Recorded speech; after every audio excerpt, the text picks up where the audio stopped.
Graça e paz. É bom estar convosco novamente.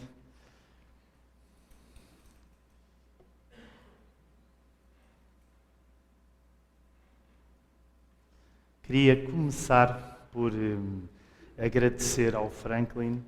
O Franklin, Deus usou crucialmente o Franklin Ferreira para que eu pudesse estar aqui, ainda por cima. Mesmo que vocês não gostem do livro do alemão ou de ter fé na cidade, só pelas introduções do Franklin já vai valer a pena. Então tenho esse privilégio e por isso eu sinto-me muito honrado. Quero voltar a agradecer ao Franklin por essa bênção. Quero também voltar a agradecer à Igreja Batista de Parklândia e ao pastor Clayton o modo fantástico como tem recebido. E eu só cheguei a Fortaleza ontem, se Deus quiser amanhã já me vou embora, mas eu gostei muito de Fortaleza. E não vou falar mais para não vos começar a dizer as coisas que eu gostei, mas hoje estava a dizer ao Sérgio, já sei porque é que a Vida Nova gosta de trazer os seus autores aqui a Fortaleza. Já percebi isso. E é provável que muita gente no futuro queira publicar livros pela Vida Nova, não necessariamente por causa dos livros, mas pela possibilidade de vir até Fortaleza. Sério. Mas eu vou tentar guardar segredo. Meus queridos, que satisfação! Eu pensei que hoje ia encontrar o pastor Clayton e os diáconos. E os presbíteros também. Mas eis que muitos de vocês voltam a estar cá e eu sinto-me honrado por isso. Gostava de vos falar nesta noite, como anuncia o cartaz, acerca das lutas de Lutero. As lutas de Lutero. Em grande parte, aquilo que eu vos vou falar encontra-se neste livro, mas gostaria que vocês pudessem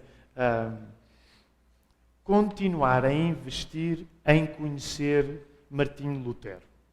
Sabem, na minha igreja, nós temos estado numa série de mensagens sobre a Reforma Protestante e no outro dia uma irmã mais velha veio-me dizer que já estava farta de Martinho Lutero. Já não podia mais ouvir sobre Martinho Lutero. E eu tentei-lhe explicar, não é todos os dias que comemoramos 500 anos da Reforma, mas percebo que possamos ser bons cristãos evangélicos sem termos de apreciar Lutero. Por isso, ninguém deixa de ser recebido por Deus na Nova Jerusalém por não gostar de Lutero. Mas lembrem-se, o Lutero vai lá estar. Por isso, se puderem começar a lê-lo já, eu acho que a eternidade também vai ser incrível, porque Lutero vai estar lá. E eu acho que Lutero é daquelas companhias de quem nós nunca nos vamos aborrecer ao pé dele. Por isso, continuem a investir em conhecer mais Martinho Lutero.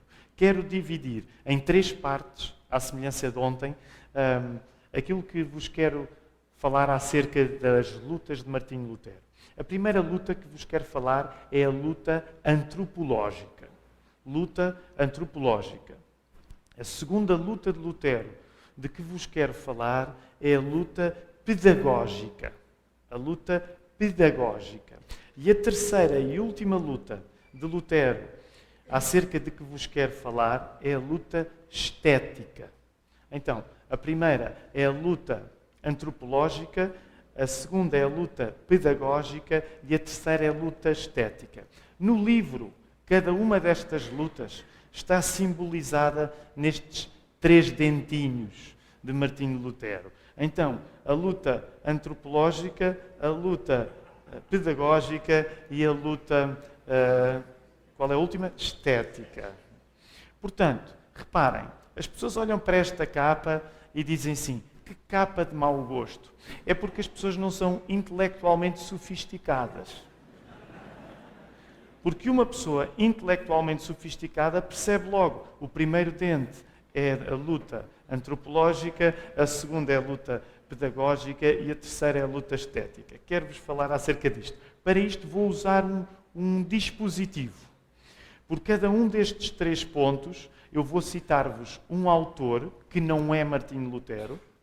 Depois vou falar de uma experiência pessoal de Martinho Lutero. E por fim vou falar na solução cristã, um texto bíblico. Então, por cada um destes blocos, vou citar um autor que não é Lutero, vou citar uma experiência da vida de Lutero e vou citar uma solução cristã, um texto da Bíblia.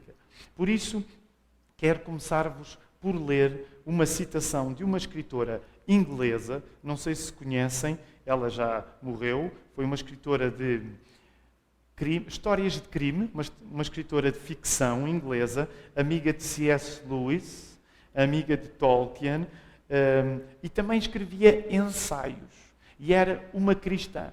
E tem um livro que eu não sei se está traduzido para português de Portugal, mas que se chama Letters to a Diminished Church. Cartas para a Igreja Diminuída. Esta senhora chamava-se Dorothy Sayers.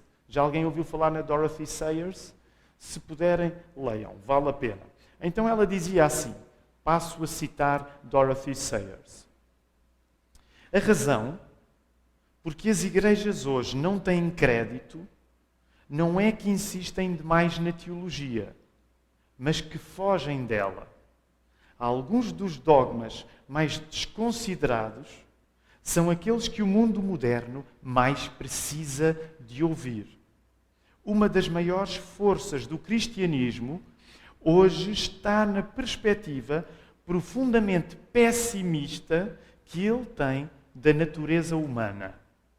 Se os homens não compreenderem o significado do julgamento, nunca compreenderão o significado da graça. E vou voltar a repetir a última frase.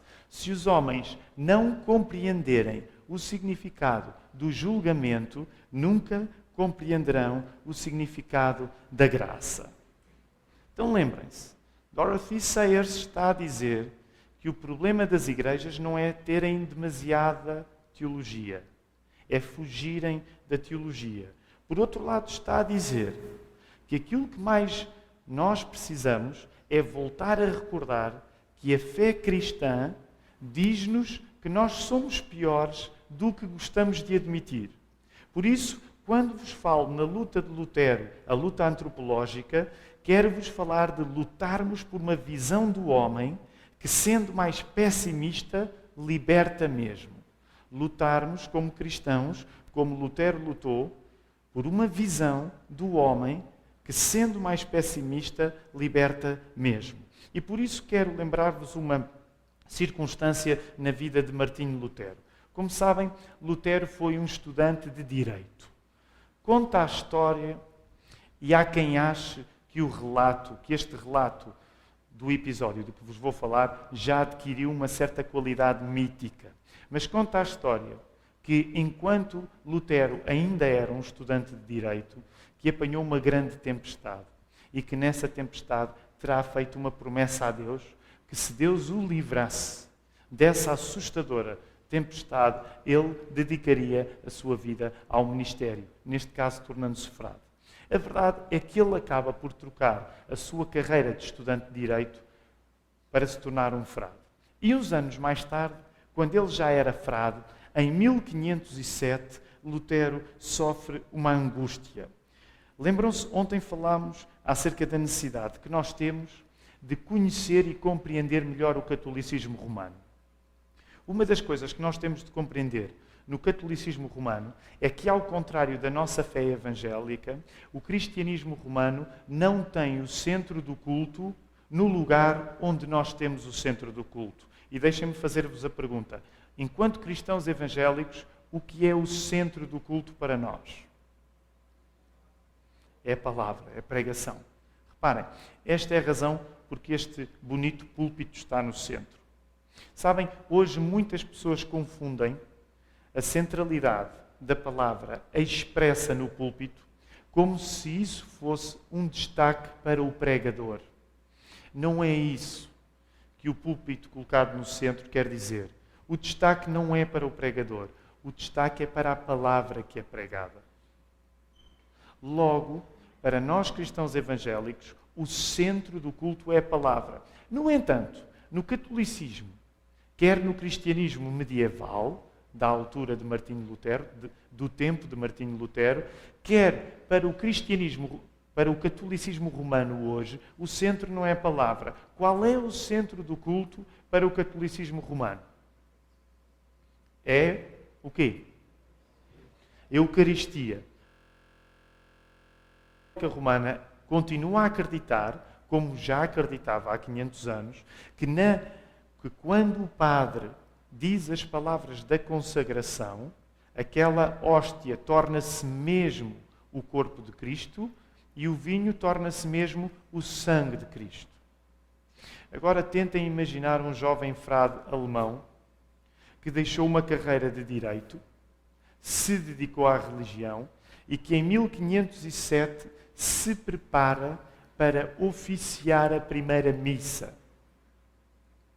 Lutero sente-se apavorado porque ele sabe que, como pecador que é, ele não é digno de segurar aquilo que o cristianismo medieval e o catolicismo romano ainda hoje consideram o próprio corpo de Cristo e o próprio sangue de Cristo. Então Lutero sente-se aterrado. Como é que eu, sendo o pecador que sou, como é que eu, sendo uma pessoa que peca continuamente, como é que eu, sendo uma pessoa que faz o mal, como é que Deus não me vai matar na ocasião em que eu segurar aquilo que o cristianismo medieval tinha como o corpo de Cristo e o sangue de Cristo? Reparem, o que é que a teologia católica dizia para explicar que um padre, sendo um homem imperfeito, possa oficiar a Eucaristia?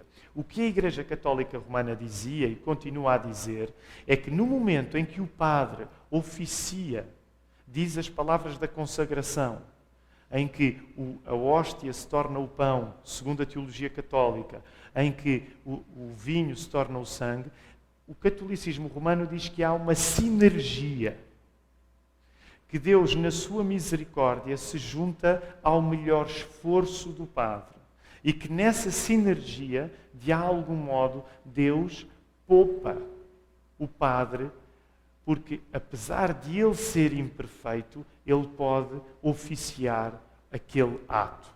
Agora também vos poderia falar de outra coisa, mas ia ficar mais complicado, que é um conceito também importante para a Igreja Católica Romana, que é o conceito de ex opere operato. Alguns de vocês já terão ouvido falar neste conceito. Ex opere operato. É aquilo que permite que um homem imperfeito consiga desempenhar funções que são perfeitas além dele. Ficou um pouco complicado, não ficou?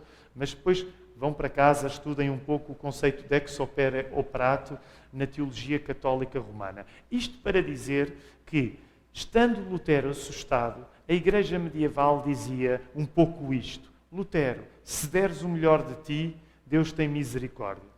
Acontece que há algo que vai acontecer depois, que faz com que Lutero não consiga mais ser o mesmo. Como vos falava ontem, Lutero é um leitor ávido da Bíblia. Lembrem-se que nesta ocasião há um regresso histórico à ideia de ler os textos no original, quer no hebraico, quer no grego. E Lutero começa a ler a Bíblia esfomeado e, como partilhei ontem convosco, ele vai ler a carta de Paulo aos Romanos. E na carta de Paulo aos Romanos, Lutero chega a uma conclusão. O sacramento da Eucaristia está fundamentado numa concepção demasiado ingênua acerca de quem nós somos. Lutero chega à conclusão que o sacramento da Eucaristia está fundamentado numa visão demasiado otimista acerca de quem o homem é e de quem a mulher é. Por outro lado, Lutero também vai chegar a uma conclusão. O sistema dos sacramentos da Igreja medieval está fundamentado numa concepção demasiado insuficiente acerca dos méritos de Cristo. Não vos quero falar muito sobre isto, não tenho oportunidade, mas sabem que isto é algo que ainda hoje a Igreja Católica Romana continua a defender. Que, de algum modo, a missa atualiza aquilo que Jesus fez na cruz. Por isso é como se houvesse uma reencenação da cruz de cada vez que a Eucaristia é celebrada na Igreja Católica. Lutero chegou à conclusão, a ler a carta aos Romanos, duas coisas. Nós não somos tão bons como o sistema dos sacramentos nos quer fazer parecer, e o sistema dos sacramentos e da Eucaristia em particular não reconhece devidamente a suficiência do que Cristo fez na cruz. Por causa disto, Lutero tinha de enfatizar que o problema do pecado em nós é muito, muito maior do que nós julgamos. Lutero tinha sido ensinado a entender que o pecado era, sobretudo, uma mancha, uma sujidade. E, nesse sentido, a teologia medieval dizia que o batismo funcionava como a remoção da mancha do pecado original. A questão é que, quando Lutero começa a ler o apóstolo Paulo, ele percebe uma coisa diferente. O problema do pecado é muito mais complicado do que ser apenas uma mancha. O pecado é um estatuto. E o estatuto do pecado é a morte. A situação é muito pior do que nós julgamos. Logo, para Lutero, ele começou a olhar para o batismo e para a Eucaristia de um modo bastante diferente. O problema do pecado não é tanto que ele te suja, apesar disto ser verdade. O problema do pecado não é tanto que o pecado é uma sujidade, apesar disto também ser verdade. O problema do pecado é que não é apenas uma sujidade na tua vida. O pecado é a nossa identidade. Logo, não era necessário apenas uma lavagem. Não era necessário que o mesmo pecador tivesse assim uma espécie de limpeza. Era necessário que esse pecador se tornasse uma pessoa nova. O problema do pecado em nós não é o facto de que nós pecamos. O problema do pecado em nós é que, num certo sentido, o pecado se torna aquilo que nós somos. O pecado é muito mais do que aquilo que nós fazemos. O pecado é aquilo que nós somos. E Lutero percebeu isto com a carta de Paulo aos Romanos. A partir dessa ocasião, ele não poderia confiar apenas naquilo que a Eucaristia fazia, apenas no modo como o sistema de sacramentos respondia à questão. E isto mudou a vida de Martinho Lutero. Quero falar-vos rapidamente de um texto bíblico, porque ele é importante para nós. Vamos abrir a palavra. Romanos capítulo 6. Novamente, estamos aqui nesta carta. Romanos. Haveria tanto para ler na carta aos Romanos, no modo como ela transformou a vida de Lutero. Vou ler rapidamente aquilo que Lutero percebeu com a carta de Paulo aos Romanos aberta. Romanos 6, 4 a 11. Olhem lá. Portanto, fomos sepultados com Ele na morte pelo batismo, para que, como Cristo foi ressuscitado dentre os mortos pela glória do Pai, assim andemos nós também em novidade de vida. Porque se fomos unidos a Ele na semelhança da sua morte, certamente também o seremos na semelhança da sua ressurreição. Pois sabemos isto, a nossa velha natureza humana foi crucificada com Ele, para que o corpo sujeito ao pecado fosse destruído, a fim de não servirmos mais ao pecado. Pois quem está morto foi justificado do pecado, e se já morremos com Cristo, cremos que também viveremos com Ele, sabendo que, tendo sido ressuscitado dentre os mortos, Cristo já não morre mais. A morte não tem mais domínio sobre ele, porque quanto a ter morrido, morreu para o pecado de uma vez por todas, mas quanto a viver, vive para Deus. Assim também considerai-vos mortos para o pecado, mas vivos para Deus em Cristo Jesus. Sabem o que Lutero sabia? contra os velhos pecados, uma vida nova. Não é contra os velhos pecados uma limpeza constante dos sacramentos. Contra os velhos pecados, uma vida nova. Sabem, esta é a parte que, como Dorothy Sayers dizia, às vezes nós não compreendemos. Nós temos a ideia de que se formos... O mundo tem medo de reconhecer... As pessoas têm medo de reconhecer que são pecadoras. Mas quando nós não reconhecemos que somos pecadores, nós perdemos uma oportunidade para nos alegrarmos na vida nova que Jesus nos dá. Quanto mais tu reconheces que és pecador, mais alegria vais ter em Jesus. Quanto menos tu reconheces que és pecador, menos alegria vais ter em Jesus. O teu problema não é apenas pecar. O teu problema é seres um pecador. E por isso tu não precisas da ajuda de um amigo. Tu não precisas da ajuda de um terapeuta. Tu não precisas da ajuda de um treinador, de um personal trainer. Jesus não é apenas um amigo. Jesus não é apenas um terapeuta. Jesus não é apenas um personal trainer. Jesus é alguém que te dá uma vida nova.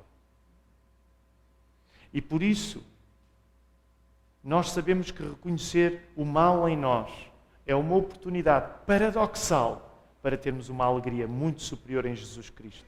Vocês acreditam nisto? Lutero acreditou nisto. Isto mudou a vida dele. Por isso nós hoje, enquanto cristãos, temos de combater uma luta difícil, que é dizer, somos pior do que julgamos. Mas lembrem-se, a graça de Deus também é muito superior àquilo que nós julgamos. A luta antropológica tem a ver com isto. Eu sou pior do que gosto de reconhecer, mas a graça de Jesus por mim é muito maior do que eu julgava. Luta antropológica. Quero falar-vos rapidamente da luta pedagógica. Quero citar um autor, ele também está citado aí no livro do Cuidado com o Alemão. É uma senhora chamada Pamela Druckerman. É uma senhora norte-americana que foi viver para a França. E reparou em França que as crianças francesas, em comparação com as crianças norte-americanas, faziam menos birras. Existe a palavra birra? Sim? Então, uma norte-americana vai para a França e repara que as crianças francesas, comparadas com as crianças norte-americanas, fazem menos birras. Sejam sinceros, eu vou fazer-vos uma pergunta. As crianças brasileiras fazem muitas birras?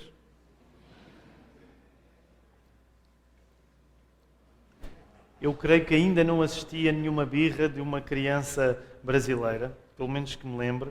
Mas então, as crianças brasileiras fazem birras. Deixem-me perguntar, e agora pergunto ao pastor Clayton. Pastor Clayton, os jovens brasileiros fazem birras? Também fazem birras. Hein? Eu quero citar uma frase desta escritora. Ela não é cristã, Pamela Druckerman, e ela diz assim acerca deste assunto. Aliás, há um livro, ela escreveu a experiência dela enquanto mãe norte-americana em França, num livro que está traduzido para o português do Brasil. E aqui chama-se, deixem-me só citar aqui, voltar a lembrar, chama-se Crianças Francesas Não Fazem Manha. Está editado no Brasil. Crianças Francesas Não Fazem Manha. E vou citar uma frase deste livro. A Pamela Druckerman diz assim: para sermos pais diferentes, não precisamos apenas de filosofias diferentes de paternidade. Precisamos de uma perspectiva muito diferente daquilo que uma criança realmente é. Vou voltar a repetir. Para sermos pais diferentes, não precisamos apenas de filosofias diferentes da paternidade. Precisamos de uma perspectiva muito diferente daquilo que uma criança realmente é. E estamos a ouvir uma escritora que, neste caso, não partilha da fé cristã connosco. Quero-vos falar nisto porque eu acredito que hoje ser pai é difícil. Ser pai nunca é fácil. Mas hoje nós vivemos com muita ansiedade a paternidade. Só para ter uma noção, quantos pais e mães é que estão aqui? Podem levantar as nossas mãos só para eu ter uma noção? Isto é uma coisa fantástica porque talvez não seja a maioria. Muitos jovens, então uma boa parte de vocês ainda não têm a experiência da paternidade. Agora, eu não sei se os pais e as mães concordam comigo, mas hoje nós vivemos muito ansiosos para tentar ser o melhor pai e a melhor mãe possível. Concordam comigo? Estamos sempre ansiosos, temos sempre uma preocupação de que o nosso filho não fique traumatizado com alguma coisa que a gente diz, não é? Antigamente, eu creio que os pais sentiam-se, por um lado, mais à vontade. Para já, batiam mais nos filhos, não é? Podiam até bater em público. Pelo menos em Portugal era normal. Uma pessoa dava uma palmada a uma criança em público. Isso é possível no Brasil, Pastor Cleiton? As crianças ainda levam palmadas em público? Agora imaginem, antigamente, nem em casa. Reparem, antigamente, em Portugal, não só uma criança podia levar uma palmada na rua, como se ela se portasse muito mal, até um estranho podia ir lá dar-lhe uma palmada. Que mundo maravilhoso que nós perdemos, não é? Vocês nunca tiveram vontade de dar palmadas nos filhos dos outros, não é? Gostavam de voltar atrás. Não podem. Em Portugal é crime. Já é crime a palmada, embora ninguém ande a verificar isso. Onde é que eu quero chegar? Hoje, enquanto pais, nós estamos numa encruzilhada. Por um lado, queremos ser os melhores pais, as melhores mães, mas por um lado vivemos num ambiente em que se rejeita a ideia de que há princípios absolutos para a educação.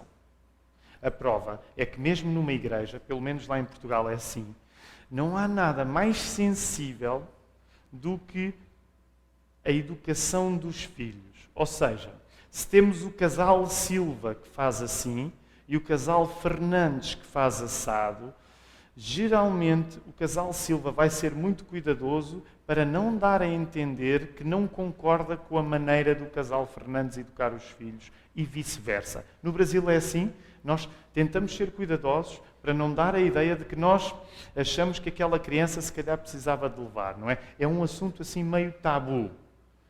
Ninguém se meta no modo como eu educo os meus filhos, não é? Torna-se assim. Reparem, tanto assim é que mesmo para os pastores, às vezes fica difícil nós podermos dar bons conselhos acerca da educação dos filhos.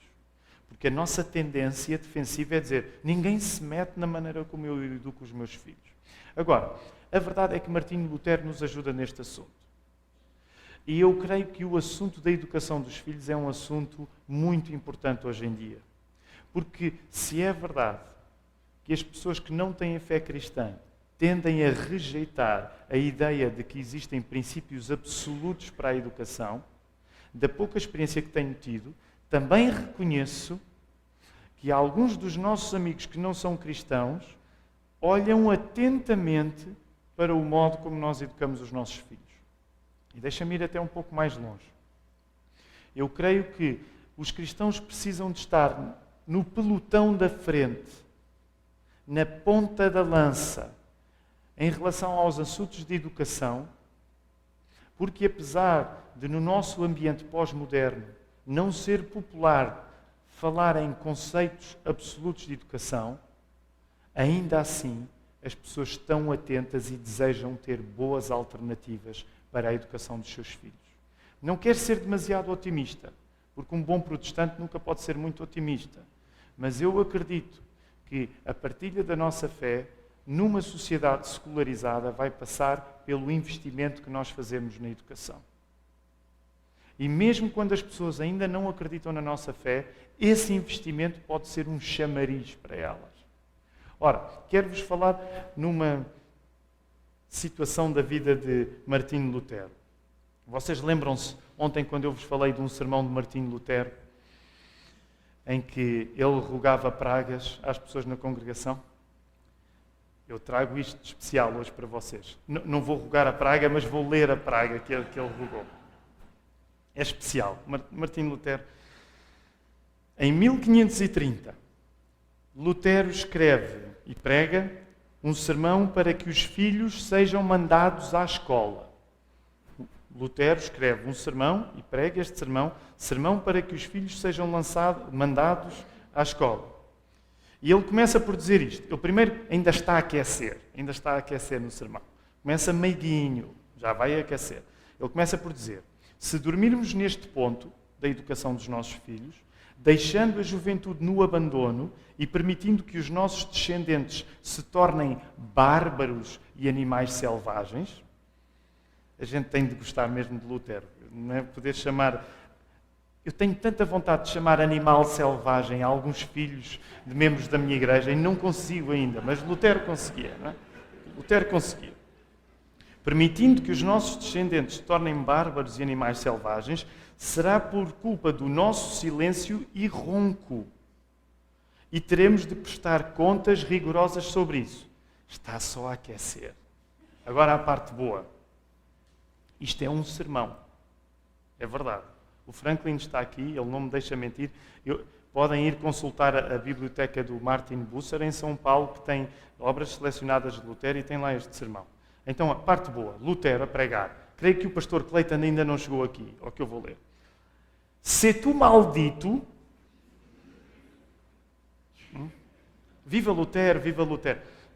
Se Lutero viesse pregar à nossa igreja, não. Está só a começar. Se tu maldito e que venha tanto sobre ti como sobre os teus filhos pura ignomínia e miséria, ou então que sejas castigado por outras pragas, para que não sejas condenado juntamente com eles apenas aqui na terra, mas também lá eternamente no inferno. A pessoa tem de amar Lutero. Disso não escaparás, para que compreendas que não és dono absoluto dos teus filhos, como se não tivesses o dever de entregar um deles a Deus, ao ministério pastoral. Ele também quer ter direito sobre eles e, ademais, pertencem mais a ele, Deus, do que a ti. Esta era a maneira de Lutero pegar no assunto da educação dos filhos. Agora, uma parte mais meiga. Lutero sabe ser meigo. Lutero tem os dentes afiados, mas era um pai extremoso. Sabem, ele foi pai tarde na vida, mas ele era um pai carinhoso. Ouçam bem o que ele vai dizer a seguir. Da minha parte, se pudesse ou tivesse de abandonar o ministério da pregação e outras incumbências, nada mais desejaria tanto quanto ser professor ou educador de meninos. Pois sei que, ao lado do ministério da pregação, esse ministério é o mais útil, o mais importante e o melhor. Inclusive, e vai melhorar ainda. Inclusive, tenho dúvidas sobre qual destes ministérios é o melhor. E ele agora vai falar do ministério pastoral. Pois é difícil domesticar cachorros velhos e converter velhacos empedernidos a que, afinal, se dedica o ministério da pregação. Então, excelente definição de ministério pastoral. Portanto, lembra? Definição de ministério pastoral segundo Martinho Lutero. Domesticar cachorros velhos e converter velhacos empedernidos. É a definição dele, não é minha. Vocês pediram que eu falasse Martinho Lutero. Eu estou apenas a dizer aquilo que ele prega. A que afinal se dedica ao ministério da pregação, trabalhando muitas vezes em vão. Agora ele vai falar do ministério de educar crianças. Ao passo que as arvorezinhas novas são fáceis de dobrar e criar, embora também algumas se quebrem nesse processo. Sem dúvida, uma das virtudes mais elevadas na terra é educar fielmente os filhos de gente estranha, coisa que muito poucos, quase ninguém, faz com os próprios. Para vocês terem ideia, no final do século XVI, a Alemanha está escolarizada, tem escolas, a um nível que Portugal só chegou no século XX. Já pensaram nisto? Mais de 400 anos depois. A Reforma Protestante, por colocar a palavra no centro, colocou a educação no centro. Já pensaram o escândalo que é as igrejas evangélicas serem evangélicas que às vezes são conotadas como não dando educação às pessoas? Não faz sentido. O protestantismo sempre colocou a educação no centro. Nós não podemos fazer diferente. Por isso quero só ler-vos um texto bíblico ainda. Salmo 119, para depois entrarmos na fase final. Salmo 119. Vou ler apenas um verso. Encorajar-vos para a tarefa da educação. Difícil, mas necessária tarefa da educação. E depois, rapidamente, contar uma experiência minha e da minha esposa Ana Ruth. Salmos 119, verso 11. Só quero ler um verso, 11. Guardei a tua palavra no meu coração para não pecar contra ti. Guardei a tua palavra no coração para não pecar contra ti. Eu não sei se vocês conhecem aquele cântico. Eu creio que provavelmente ele chegou a Portugal vindo do Brasil. Conhecem aquele cântico que diz: a tua palavra escondi, no meu coração escondi? Não? Alguém conhece? A tua palavra escondi, no meu coração escondi, para eu não pecar contra ti, não pecar, a tua palavra escondi. No Brasil é conhecido. É verdade que ele tem um ar de folclore português. Ele até podia ter sido feito em Portugal, mas eu acho que provavelmente ele veio daqui. Deixem-me pegar neste cântico que vem deste texto de Salmo 119, para vos desafiar e para vos encorajar enquanto pais evangélicos. Deixem-me dizer-vos, não é fácil ser um pai evangélico num mundo de telas e telinhas. Não é fácil ser um pai que educa os filhos na preponderância da palavra quando vivemos num mundo obcecado com a imagem. E para aqueles que são pais, eu quero encorajar-vos. Não é fácil. Mas nós somos chamados a dar aos nossos filhos uma educação que não seja obcecada pela imagem, mas que seja guiada pela palavra. Sabem, em termos práticos, quero dar-vos alguns conselhos. São difíceis, todos eles. Isto significa que nós vamos ter de desligar mais as nossas telas. Significa que nós vamos ter de insistir para que os nossos filhos possam ler mais. E ler além da Bíblia, naturalmente. Significa que nós vamos ter de promover ritmos em casa em que os nossos filhos possam ter algum prazer para ler. Significa que nós podemos e devemos pensar em ter a biblioteca municipal. Há uma biblioteca municipal, certamente haverá muitas em Fortaleza, mas ter bibliotecas como segundas casas dos nossos filhos. Não é fácil. Sabem? Nós temos assim uma política um pouco restrita de ecrãs lá em casa. Ligamos de volta e meia, à sexta-feira é dia de pizza e de cinema, não é? Então, eles anseiam pela sexta-feira. Nos outros dias é raro nós ligarmos a televisão. Volta e meia podemos quebrar a regra, mas nos outros dias é raro ligarmos a televisão. Os pobres coitados dos nossos filhos não têm autorização, eles sofrem bastante, vocês têm de orar por eles. Eles não têm autorização para ir para os nossos telemóveis, nem para os iPads, eles não têm autorização para isso. A Maria tem 12 anos, ela recebe já uns e-mails na conta da mãe, mas mesmo quando está a fazer isso, nós estamos sempre ao lado. Coitado, é difícil ser filho dos cavacos. É difícil. Mas sabem qual é a nossa esperança? É que mesmo que seja difícil, um dia, mais tarde, eles possam crescer como criaturas da palavra, para poder resistir a uma cultura tão obcecada pelos olhos como a nossa é. E deixem-me dizer, não sendo fácil, eu creio que nós, enquanto cristãos evangélicos, temos de entrar neste assunto. Quando nós ensinamos as nossas crianças a cantar a tua palavra escondi, nós estamos a tentar vaciná-las com a ajuda de Deus para uma cultura em que o vírus da distração anda à solta. E falo por mim. Vocês já repararam que às vezes nós pegamos nestes objetos, começamos a ler uma coisa e a dizer, eu vou só fazer isto, vou só ver aqui uma coisa, mas a seguir tenho de fazer outra. Mas ainda hoje me aconteceu. Mas começamos, vimos uma coisa qualquer e 3 minutos depois pensamos assim, o que é que eu ia fazer mesmo? Já não sei. O nosso potencial de distração hoje é tão grande. Não facilitem isso na vida das vossas crianças. Não facilitem isso na vida das vossas crianças. Provavelmente vão se tornar pais impopulares, mas acreditem, tentem dar às vossas crianças uma cultura da palavra, menos distraída com os ecrãs. Nós dizemos ecrãs, com as telas. Tentem, acreditem, a pedagogia é importante. Último ponto. Lembram-se qual era o último ponto? Qual era a última luta de Lutero? A luta estética. Em grande parte, a luta estética é semelhante àquilo que nós ontem falávamos acerca da questão do corpo no cristianismo. Mas quero rapidamente ler-vos a citação de um autor que não é Lutero. Eu já ontem o mencionei, deixem-me voltar a mencionar. Ele é uma voz profética no Brasil, Pastor Luís Saião. Então, o pastor Luís Saião escreve um texto, não tenho agora a certeza do livro, mas eu creio que é, como é que é? Teologia dos pés à cabeça? Não sei se... Teologia, cabeça feita, teologia, depois não me lembro, tem uma frase qualquer, da editora Ragnos.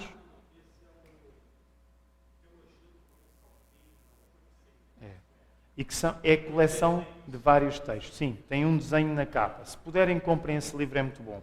Há um texto em que o pastor Luís Saião, o título que dá é Em Busca de uma Teologia da Estética. E eu vou citá-lo. O que eu vou ler foi o pastor Luís Saião que escreveu. Eu não sei, porque não sou do Brasil, mas o pastor Luís Saião escreveu. Ele diz assim: essa tradição de medo da arte teve efeito no evangelicalismo anglo-saxão e chegou também ao Brasil. Em terras brasileiras, a arte entre evangélicos teve uma agravante. Como era proibido construir templos no início da história protestante, nossos templos se tornaram caixotes da fé, com pouquíssima referência estética. Além disso, por sua identidade anticatólica, símbolos como a cruz, entre outros, também foram abolidos. Em resumo, a nossa herança estética é mínima. Em resumo, a nossa herança estética é mínima. Deixem-me dizer-vos, os irmãos aqui da Igreja Batista de Parquelândia são privilegiados, porque têm uma casa de oração com uma aparência de igreja. Atenção, lembrem-se, falámos isso ontem. Uma igreja não é igreja por aquilo que os nossos olhos veem. Mas não se esqueçam, aquilo que os nossos olhos veem transmite coisas.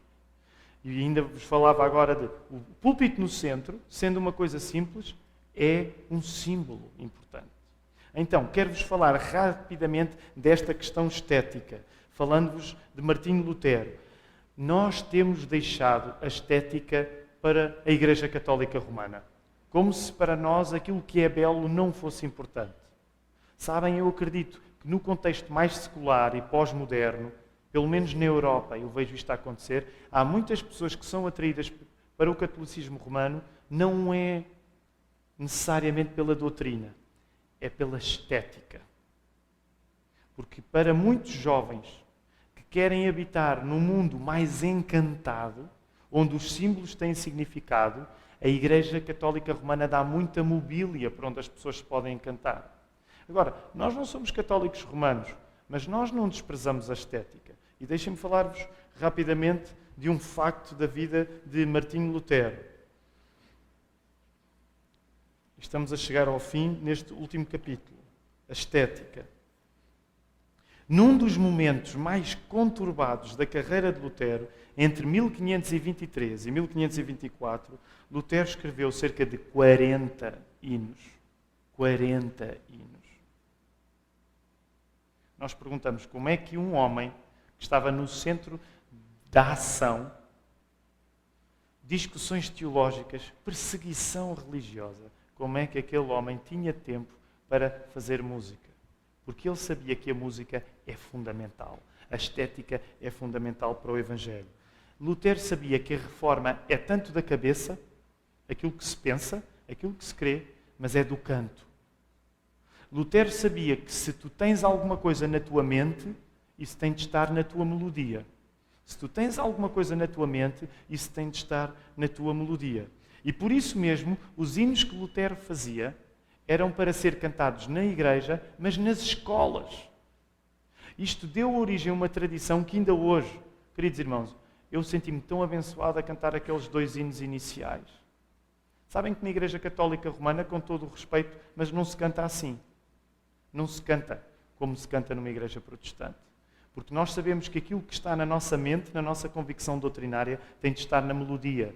Sabemos que aquilo que está na cabeça tem de estar no canto. E por isso mesmo, a aprendizagem que a teologia dava tinha de ser expressa em louvor. Sabem, para nós estas duas coisas andam juntas. Teologia anda junto com adoração. Doutrina anda junto com devoção. São coisas juntas, não são coisas separadas. E isto deu origem a uma estética nova, a uma estética protestante nova. Deixem-me citar Lutero outra vez, nas suas conversas à mesa. As conversas à mesa são conversas que não foram escritas por Lutero, não terão sido escritas por Lutero, mas por pessoas que frequentavam a casa de Lutero, e Lutero era um homem que gostava de conversar, então passava muita gente por lá. E ele diz assim: sempre amei música, sempre amei música. Quem tiver habilidade nessa arte tem um bom temperamento para todas as coisas. Devemos ensinar música nas escolas.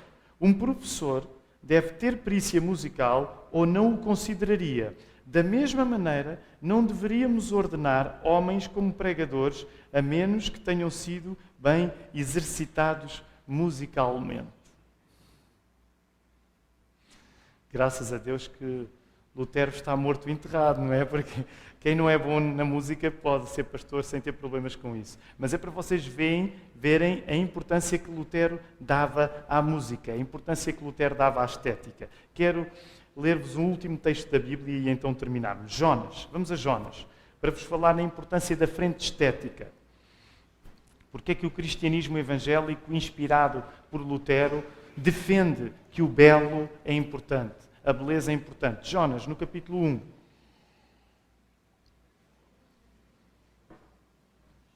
E já cheguei ao final do meu tempo, portanto não vos quero levar muito mais.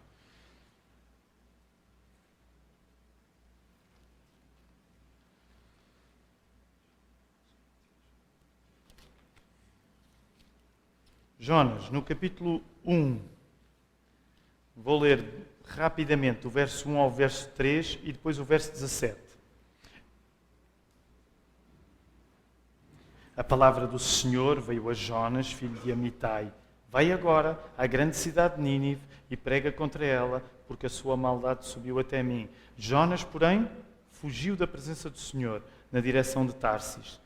Descendo para Jope, achou um navio que ia para Tarsis, pagou a passagem e embarcou nele, a fim de ir para Tarsis, fugindo da presença do Senhor. E no verso 17, vocês conhecem a história, verso 17, então o Senhor preparou um grande peixe para que engolisse Jonas, e ele ficou 3 dias e 3 noites no ventre do peixe. Por que é que vos falo acerca de Jonas?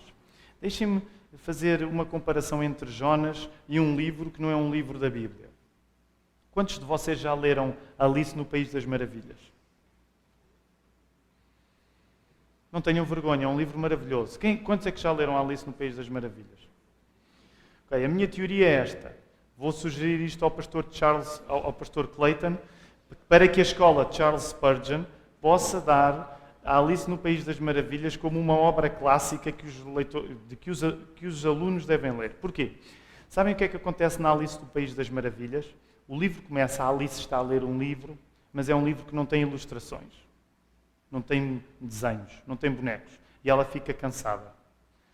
E diz alguma coisa como isto: não tem graça ler um livro sem ilustrações. Então, não sei se recordam da história, ela adormece e quando adormece entra num mundo diferente, onde aparece um coelhinho que tem um relógio e que está atrasado. Ela vai atrás do coelhinho e cai num buraco. E quando cai num buraco, esse buraco é uma espécie de poço revestido a livros. É como se fosse uma biblioteca. Agora, qual é a minha tese? A minha tese é que aquilo que acontece com Alice no País das Maravilhas é parecido com aquilo que acontece com Jonas. Eles fugiram da palavra. Jonas fugiu da palavra porque Deus disse: tu tens de ir pregar, e ele foi para o lado contrário. A Alice no País das Maravilhas queixou-se da literatura e o que acontece é como se fosse a biblioteca a engolir a Alice. Então, sempre que nós fugimos da palavra, a palavra regressa com uma vingança e a palavra engole-nos. A estética protestante é uma estética em que nós somos engolidos pela palavra. Nós somos engolidos pela palavra. Não quer dizer que os cristãos evangélicos são especialmente talentosos em arte. Quer dizer que os cristãos evangélicos são de tal maneira obcecados na palavra que nós vivemos como se a palavra nos tivesse engolido. E isto faz com que se tenha criado uma estética protestante, que, ao contrário do cristianismo medieval, deixou de ter na imagem o ponto máximo para ter na palavra o ponto máximo.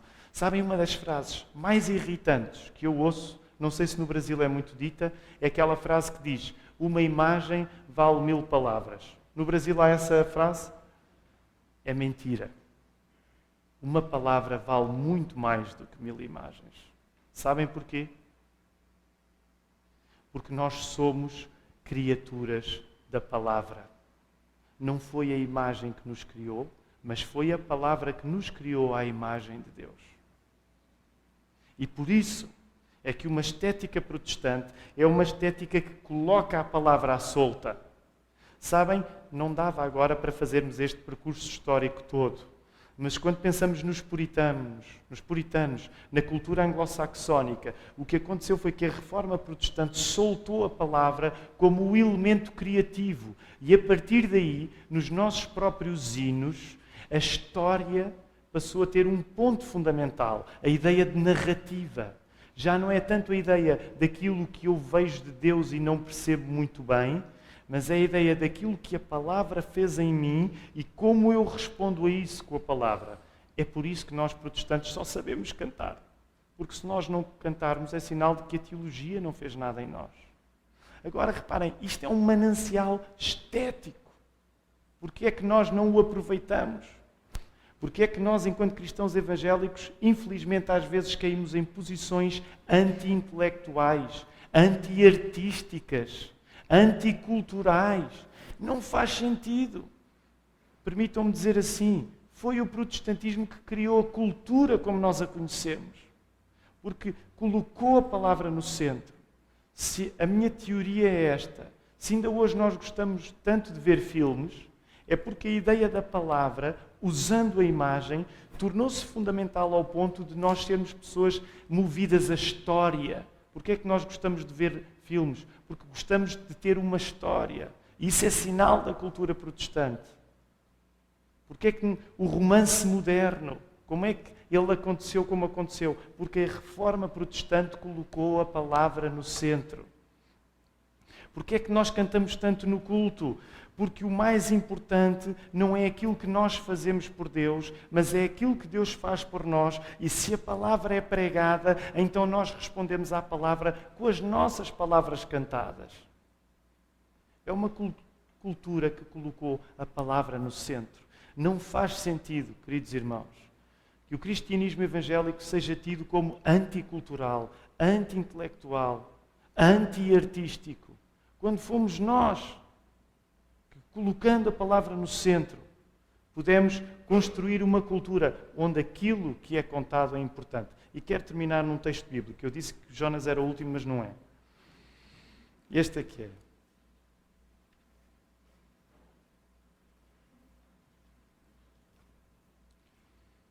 João 1, 10 a 14. João 1, 10 a 14.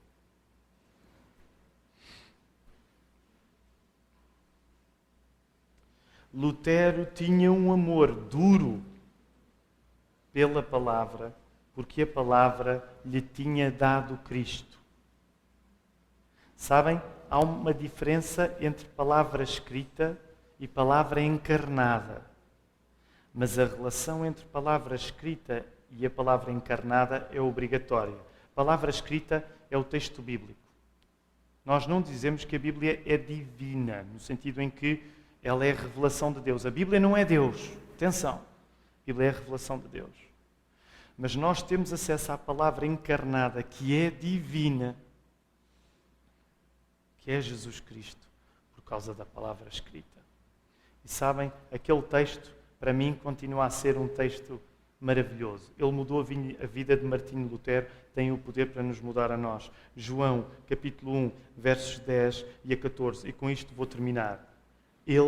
Ela, a palavra encarnada, estava no mundo, e o mundo foi feito por ela. Mas o mundo não a conheceu.